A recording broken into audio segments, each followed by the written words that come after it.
এই রিসেন্ট পরপর প্রতিদিন সন্ধ্যেবেলা দেখবেন কালবৈশাখীর ঝড়, বৃষ্টি, হঠাৎ করে ঠান্ডা ঝোড়ো হাওয়া এবং এক পশলা দু পশলা বৃষ্টি, কোনো সময় ঝোড়ো বৃষ্টি, এগুলো হয়ে হঠাৎ করে টেম্পারেচার ফ্লাকচুয়েশন এবং রাত্রিবেলা ঠান্ডা, দিনের বেলা ধুম গরম, প্রচণ্ড রোদ ইত্যাদি, এই নিয়ে যে একটা কিছু কিছু মানুষদের ফ্রিকোয়েন্ট একটা ব্রঙ্কাইটিস টেন্ডেন্সি ডেভেলপ করছে, এটা কিন্তু জানবেন জাস্ট শুধু অ্যালার্জি নয়, অ্যাকচুয়ালি ঝোড়ো হাওয়া ম্যাক্সিমাম টাইম ভাইরাসের পলিফারেট করতে হেল্প করে, পার্টিকুলারলি ইনফ্লুয়েঞ্জা, প্যারা ইনফ্লুয়েঞ্জা।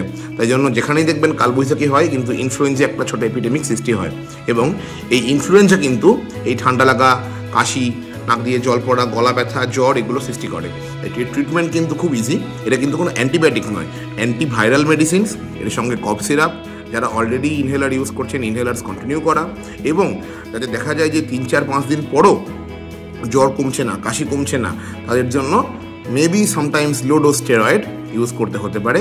এবং প্রত্যেকে অবশ্যই স্টিম নেবেন, গার্গেল করবেন, তাহলে কিন্তু ভালো থাকবেন। ধন্যবাদ।